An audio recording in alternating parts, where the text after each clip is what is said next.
Alagang Amoso. Associated Marine Officers and Seamen's Union of the Philippines. Ang programang para sa mga Filipino seafarers at kanilang pamilya. Maghahatid ng impormasyon, magbibigay ng inspirasyon, at tatalakay sa kanilang mga sitwasyon, kalagayan at iba pang mga pangangailangan. Alagang Amoso. Kasama si Camille Simbulan dito sa Radyo Pilipinas World Service. Magandang araw po sa lahat ng ating mga tagapakinig at lalo na sa ating mga ka-Amosup. Nandito na naman po tayo sa Alagang Amosup, ang serbisyo publiko sa radyong hatid ng The Associated Marine Officers and Seamen's Union of the Philippines o Amosup at ng Radyo Pilipinas World Service. Sa ngalan ng ating program host na si Ms. Camille Simbulan, ako po si Lara San Juan. Sa programang ito ay pag-uusapan natin ang iba't ibang programs and welfare services ng Amosup para sa mga miyembro at dependents ng ating union at nagfi-feature din tayo dito ng mga natatanging marino na maaaring magbahagi ng kanilang journey at sea. Tayo rin po ay live sa Radyo Pilipinas World Service Facebook page, kaya shoutout po to all the members and dependents of Amosup. At bago natin simulan ang ating kwentuhan, isang muling maligayang pagbati ng bagong taon 2025 sa ating mga tagapakinig at syempre lalo na sa ating mga Amosup members and dependents. Ngayong araw, samahan nyo kami sa ating pangalawang episode para sa taong ito. Ating simulan ng buwan ng Enero sa isang espesyal na talakayan na pinamagatang New Year Special Setting Goals for Seafarers. Ano ba to? Lalo na sa ating mga mahal na mandaragat, ito ang pagkakataon para magtakda ng mga layunin na magpapabuti sa iba't ibang aspeto ng ating mga buhay. Ano nga ba ang iyong mga personal goals, professional goals, at financial goals para sa taong ito? Ating abangan yan kasamang ating special guest kaya't manatiling nakatutok dito lamang sa ating programang Alagang Amosup. Walang maiiwan kasama nyo kahit saan dahil pamilya tayo dito. Alagang Amoso. Sa Radyo Pilipinas World Service. Kaya ang ating special guest for today's Alagang Amosup episode ay alumnus ng Maritime Academy of Asia and the Pacific o MAAP.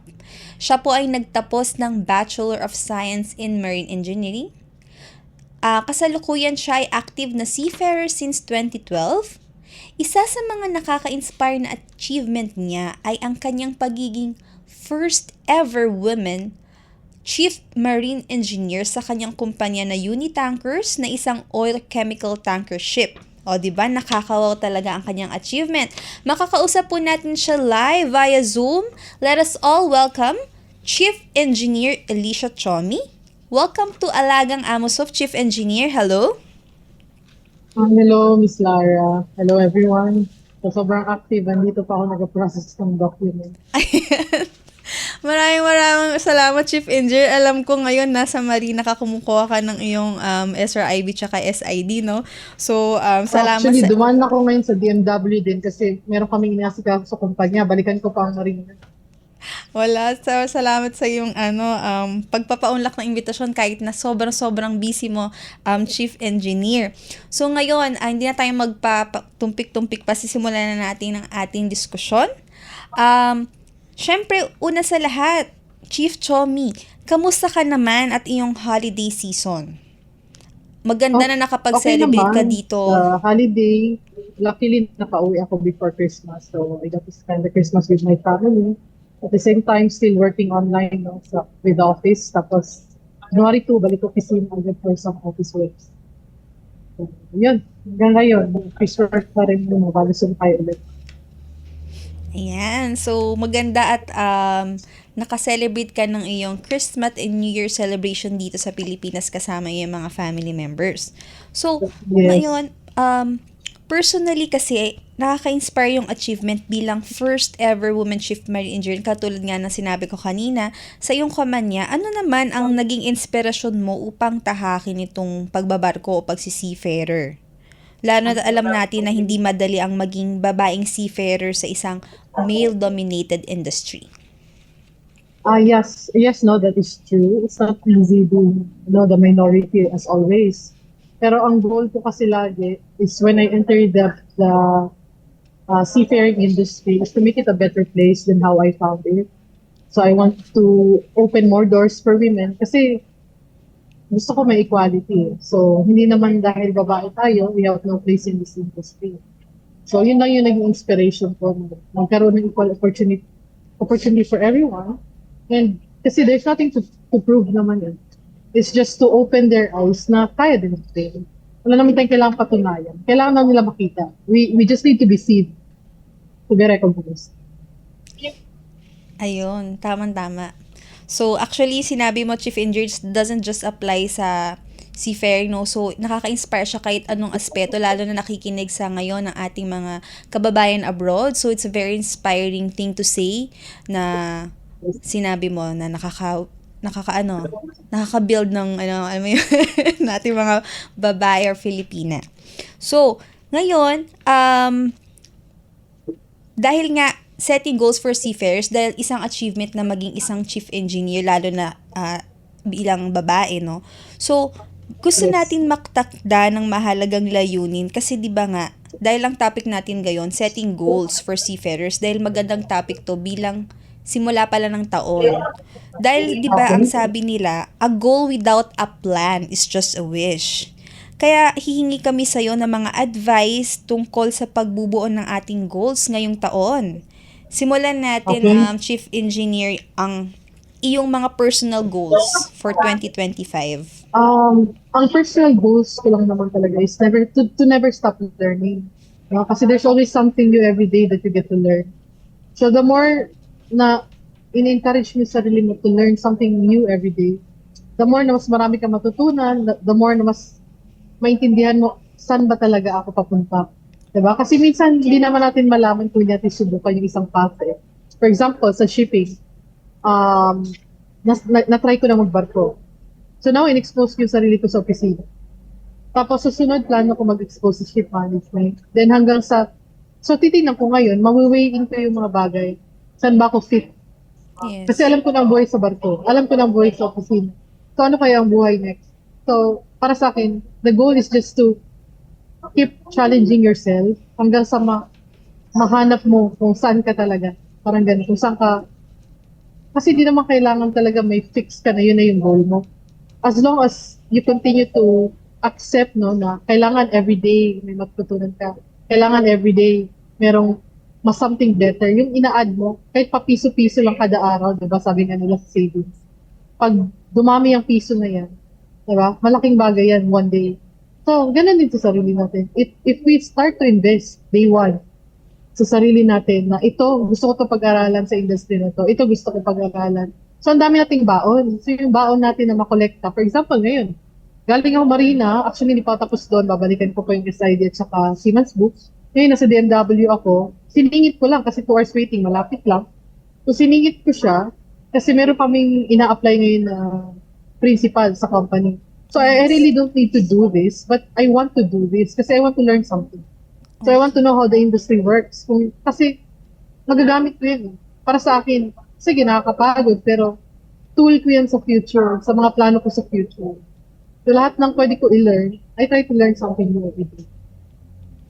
Wow. So, tama, even the most successful like entrepreneurs, saka yung mga millionaires and billionaires, Yes. number one na talagang common factor nila is they love to read, 'di ba? So, gustong-gusto nila ng knowledge.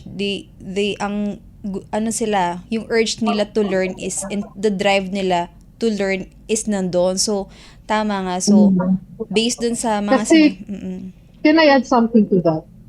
Minsan kasi, merong misconception yung mga tao na kailangan ito, meron akong goal. Kasi may tao talaga na wala, wala silang maisip, blanco sila. Kasi para sa atin na may resources siguro, mas madali sabihin yun. Pero how about those people na wala talaga, walang-wala, zero. Diba? So minsan kasi kahit wala kang gusto abutin, as long as willing ka to learn, diba? Meron ka na iniipip mo yung sarili mo sa maaring maging goal na makita mo along the way. Parang ganun kasi yung naging concept ko lagi. Na wala man akong plano talaga exactly ngayon kung saan ako pupunta, pero nangongolekta na ng tools na pwede kong dalhin sa pupuntahan ko. Diba? Kasi as you travel, as you discover new things eh. Maaaring mag-spark ng interest mo, diba? So at least ready ka. Kaysa naman sa kakapamaghanda, pag andyan na, Yes. diba? Kaya nga, maganda yan, Chief Engineer, dahil the most important resource, di ba, is our time. So, maganda na Yes. nagagamit mo yung oras mo sa pag-learn ng mga bagong bagay. So, Yes. especially I think sa seafaring, dahil you meet a lot of people in different cultures, so maganda na marami kayong mga nalalaman. Yes, yes. Okay. Ayan. So,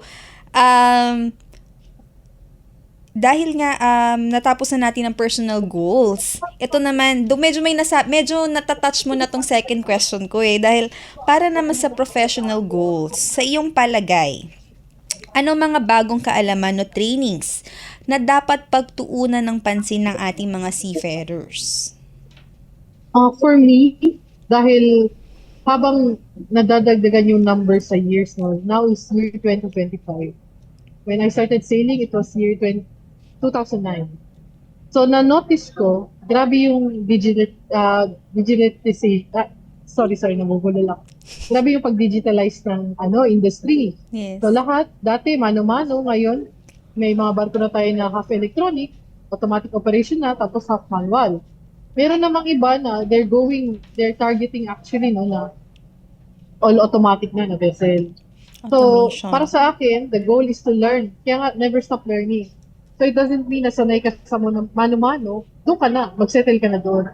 So, as a seafarer, we need to be resilient to learn new things. Yes. So, kung requirement na natin ngayon, meron na tayong mga automatic operation, for example, sa mga boilers, sa equipments natin, sa mga generators, example, kasi sa makina ko, so I can only relate to my side, no?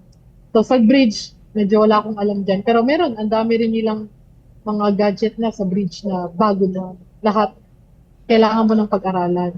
So, kung ikaw, seafarer ka, hindi ka open mag-learn sa bagong equipment, wala rin. Kasi whether we like it or not, we need it para maging mas safe, mas effective yung sailing natin, di ba? Lahat naman ang ginagawang change for the better. Yes. Pero kung hindi tayo willing maging part of it, then wala. May mapag-iwanan ka talaga. So yun, para sa akin ganun. So, apart So learning pa rin. Yes, connected siya dun sa ating first Oo, kasi ano question. pa rin training. Kaya nga may mga training. Yung iba nagre-reklamo may training. Pero ganun talaga It is what it is. Kung hindi ka rin naman mag-train, wala kang malalaman. So kung ayaw mo, kung galit na galit ka sa training, huwag ka na lang mag-seaman. Para sa akin lang naman yun. Kasi if we complain kung saan tayo nilalagay, bakit ka pa mag-stay, di ba? Kung complain lang naman ang gusto mo. Whether we like it or not, the show must go on, di ba? So, tayo ang sasabay na advancement. Yun lang, yun yung comment ko doon. Yes. Gusto ko lang din i-highlight, no, Chief Engineer, kasi dahil nga na-mention mo na din ng mga iba na hindi into training or parang gusto nila is madalian, di ba may mga time na parang they will shorten the training or they prefer na magbayad na lang and then just to get the certification. So usually ba, as a seafarer, ano ba yung mga consequence nun pag kunwaring hindi talaga sila nag-training? Then, Okay. nag-onboard So, sila. ang comment ko lang kasi dyan, ang dinadaya nyo ng sarili nyo. So, if you choose yung gano'n na path, that's up to you. Kasi ikaw naman magsasuffer ng consequences sa actions mo Di ba? Ang pangit lang doon, may madamay ka. Yes. So, ang liability kasi ng ginagawa natin, ng actions natin is atin So, it's a personal, it's a personal choice. Kasi hindi ko naman pwede diktahan lahat.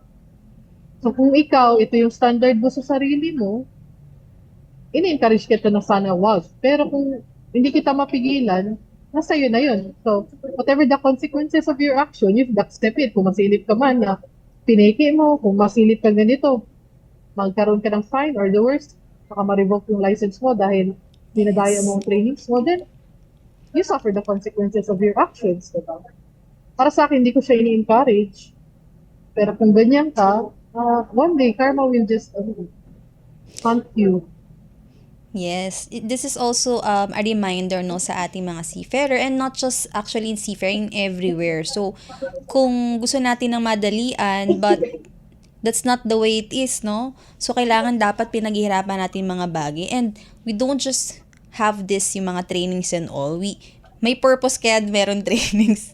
And definitely kaya Yes. may malaking safety first doon sa lahat ng mga barko, Barko. because number one is safety, and which is dapat talaga is nalalaman ng bawat seafarer, especially lalo na kung bago pa lang silang sasampa and all. And just like na-mention mo rin earlier na may mga bago ng mga kagamitan. So, possible yung nilang sinakay na barko, iba na yung equipment doon sa panibago. So, it's better na alam nila yung mga bagong tools and equipment. Tama po ba, Chief Engineer? Yes, and aside from that, of course, never forget no, na magbasa sila ng manual. Kasi ngayon, parang nawawala na yun eh. Parang ang iba nahihiya magbasa eh. Pero wala mang mali magbasa ng manual kasi nandyan lahat eh. Kaya nga meron tayong manufacturer's manual na tinatawag. So, kung hindi rin tayo willing na mag-self-study, kasi minsan hindi na maisusubo sa atin lahat. Eh. Yes. Kasi knowing na marino tayo, professionals tayo, so medyo mataas din ang expectations nila sa atin. Yes. So, meron din tayong role minsan na dapat automatic ba? Hindi na kailangang sabihin. Kasi dyan mo makikita ang difference ng mindset. Eh. So, kung meron kang mindset na you want to be a good leader, you want to be, for example, sa akin, I want to be a good chief engineer, so sisimulan ko yan. Kapag may bagong equipment, pag-aralan ko yan, I encourage my juniors na sila rin, kung may time sila, pag-aralan nila, pag medyo okay na sila sa maintenance nila, bigyan nila ng time. Kasi walang mangyayari kung walang mag-start ng first step. So, lagi dapat, you take the first step as a leader, no? So, to show them na hindi kailangan maghintay ka. Minsan kasi hindi agad na-provide ang training kasi nga bagong equipment, minsan hindi pa available ang training. So, rather than to wait, no, gagawin mo ng paraan, paano ka matuto. So, minsan self-learning din ka. Okay, so maganda nga yung, lalo na sa role mo ngayon, Chief Engineer, bilang isang, you manage people, no? So, ano ba Yes. yung mga challenges mo sa mga kunaring mga kapwa mo crew sa barko?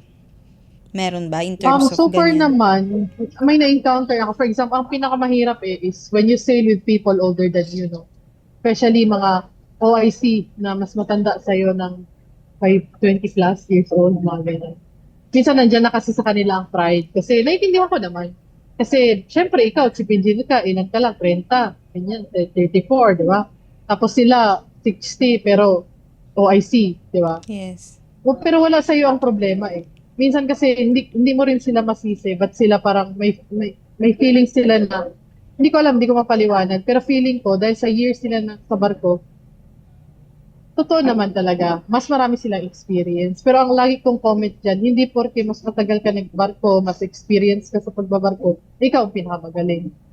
Yes. Kasi lahat tayo may role to play sa barko. Yes. Diba? So kung siya o IC siya, I'm sure hindi niya rin kaya ang trabaho ko.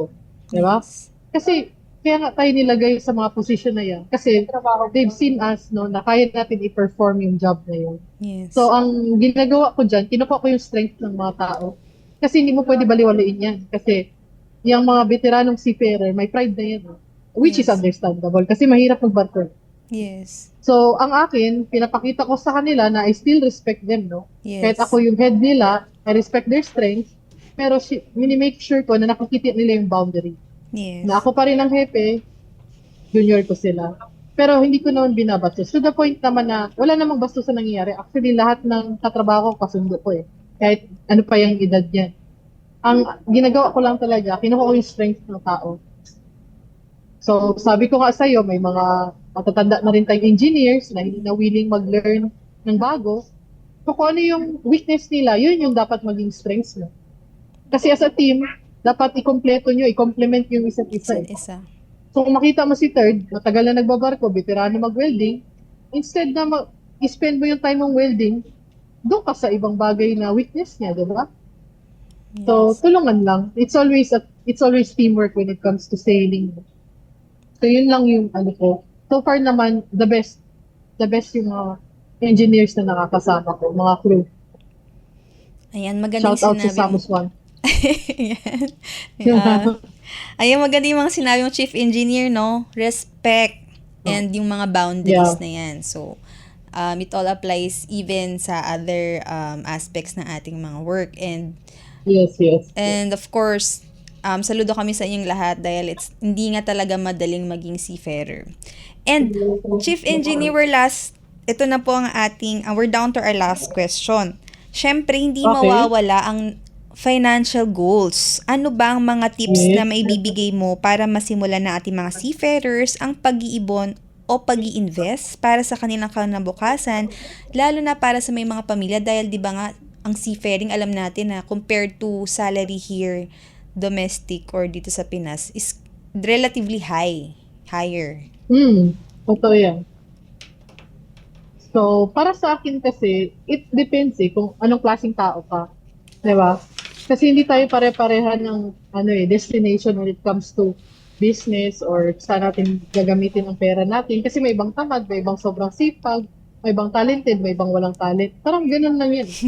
So, ikaw, role mo yon to find kung saan ka na-belong ba. Kung saan yung maganda sa'yo. For example, sa akin.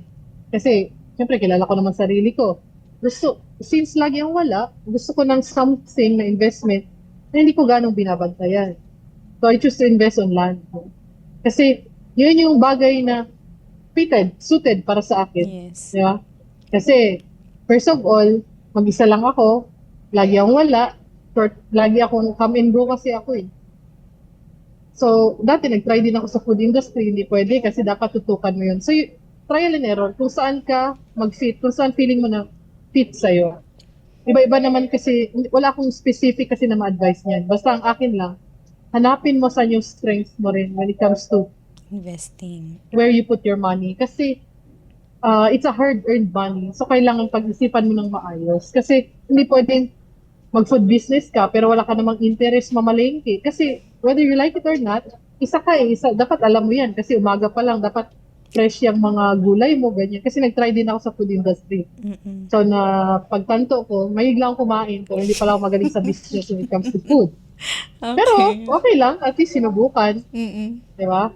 Tapos yun, nakita ko na yung mas okay to sa akin. At least kung lupa, hayaan ko lang siya mag-grow in time. Siguro in the right time, di ba? Mabenta Yes. mo or depende sa'yo, patayan ng property.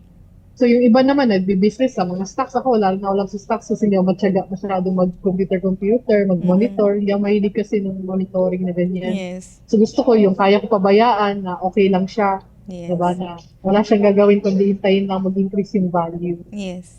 So yun yung feeling ko nag-sit sa akin. So para sa akin, siguro find something na nandun yung interest mo, nandun yung inline siya ba sa pagkatao mo. Para yun yung maging reference point kung anong papasukin mong business. Diba? Pero habang wala pa, mag-save ka muna. Ayan. So, magandang actually, hindi man madali, pero it's something that nakadikit doon is number one, of course, discipline in terms of Yes. the finances. And, of course, sa mga sinabi mo, I think pwede rin nating idikit doon yung word na they should see ano yung mga priorities nila, no? Rather than parang mag-spend sila or mag-splurge sila sa pag-spend na kanilang pinaghirapan on board. Alright. So, apart pa doon, may mga idagdag ka ba, Chief Engineer? Pwede last. Yes.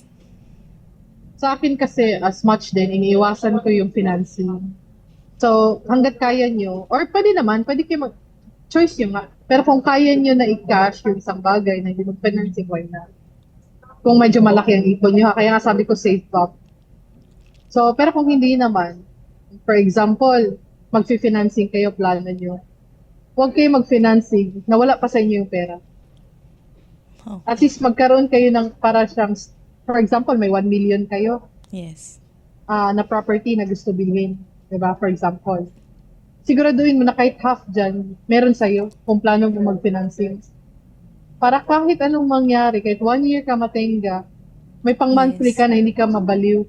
Yes. Kasi pag nagpasok ko kasi ng financing, pag hindi ka ready For example, hindi ka ready sa mga emergency. May emergency, hindi ka nakasakay. Tapos nandiyan na yung monthly dues mo. Wala kang pondo. Yun yung mahirap eh. So, kailangan, bago ka mag-decide na bilhin mo yung isang bagay, at least half yung price ng material na gusto or property na gusto mo bilhin na sa'yo na. Yun, actually, it works eh. Kasi hindi ka ma-stress na maghanap lagi ng line-up, pag madali sumakay. Kung hindi ka man makapasa agad medical, kasi yung iba lalo na si stress, lalo tuloy hindi makapasa. Kasi walang pang monthly. Pero kung nandiyan na sa yung pondo, prior you decided to procure the property, then it will be easier for you, makarelax ka. Hindi ka masyado pressured, kumakay, gano'n. Diba? Ayan. Yan ang chief engineer ang kinakatakutan ng ating mga netizens, ang Judith. Yeah. Alright. So, nagtatapos na ng ating interview, kaya sunod na ang ating mga promotions. Walang maiiwan kasama nyo kahit saan dahil pamilya tayo dito. Alagang Amoso. Sa Radyo Pilipinas World Service. And of course, for our AMOSUP members and dependents, maaari kayong tumawag sa AMOSUP Contact Center operating hours from 8 a.m. to 5 p.m. Telephone number +632-8527-8491 hanggang 98. And pwede rin kayong tumawag sa ating Globe and Smart. We have +63945-795-5345. And for Smart, we have +63920-437-1496. And of course, please like and follow our AMOSUP official Facebook page and AMOSUP official Facebook group para sa ating mga announcement, contest, and of course, abangan po natin ang ating celebration for AMOSUP 65th anniversary on November 11. And for more details of our benefits and the services of the union, please visit our website at www.amosup.org. Maraming salamat, hello Chief Chomi, sa pagbabahagi na iyong kaalaman at inspirasyon. Bago tayo magtapos, ano ang iyong mensahe para sa ating mga tagapakinig, lalo na sa iyong mga kapwa seafarers? Ano lang naman, safe sailing sa lahat at saka sa mga nagsisimula, ano lang, tiyaga-tiyaga lang. Kasi pag nasimulan niyo na yan, tuloy-tuloy na yan. Tapos, yun lang talaga eh. Wala na. Good luck sa lahat. Ayan, thank you so much, Chief Engineer. See you on February Samos 1. See you. Actually, kasama ko ngayon yung CEO namin sa NetShip. Okay, So, good yun. luck din yan sa inyong pakay for Si DMW. Captain Norel. Hi, shoutout po, Captain. Nandito siya. Okay lang, pakita ko. Ito si Captain Norel Tapia. Hi, Captain. Amosup. Welcome po to Alagang Amosup. Siya, isa rin siya, di ba? Personally, ginatingnan niya yung paano pamamalakad sa DMW, which is one good example of a good leader. Kasi, CEO na siya, nandito pa siya, di ba? Yes, talagang first hand siya ang nag-aasikaso. Oo. Thank you so much So, po. sa lahat ng dyan, nagre-reklamo lagi, na ganito, ganyan. Ito nga, CEO na, nandito pa. Yes. Diba? Kasi yung iba, puro lang reklamo, di na nakikita yung hirap ng tao bago niya naabot yung position. Yes. So, yan yung mga example ng mga dapat tularan. Ayan, saludo po ko sa inyo, Captain and Chief Engineer. So, dito po nagtatapos ang Thank you. ating kwentuhan. Ingat po kayo dyan, Chief Engineer and Captain. Maraming salamat po sa inyong pagsubaybay. Salamat sa mga kasama natin sa Radyo Pilipinas, Miss Susan Aison, Erwin Peñano, Milo Dionela, J. Arevalo at Jerome Toledo at ating mga ka-AMOSUP na sila Shane Lontok. At syempre sa ating special guest muli, Chief Engineer Alicia Chomi, maraming salamat na kahit ikaw ay busy sa Marina at DMW, pinanluakan mo ang aming interview for today. Maraming salamat sa pagtaanggap ng aming imbitasyon at syempre sa iyong oras. At sa ating mga tagapakinig, mga ka-AMOSUP at sa ating mga kababayan abroad na nakikinig sa iba't ibang sulok ng mundo, maraming salamat sa iyong pagsusumikap at sakripisyo para sa inyong mga pamilya at para sa ating bayan. Ingat po kayo palagi at tandaan na kahit nasaan man kayo, May mga organisasyon katulad po ng AMOSUP at mga tao na laging handang tumulong at sumuporta sa inyo. Katulad po niyan sila Chief Engineer at Captain. Thank you po.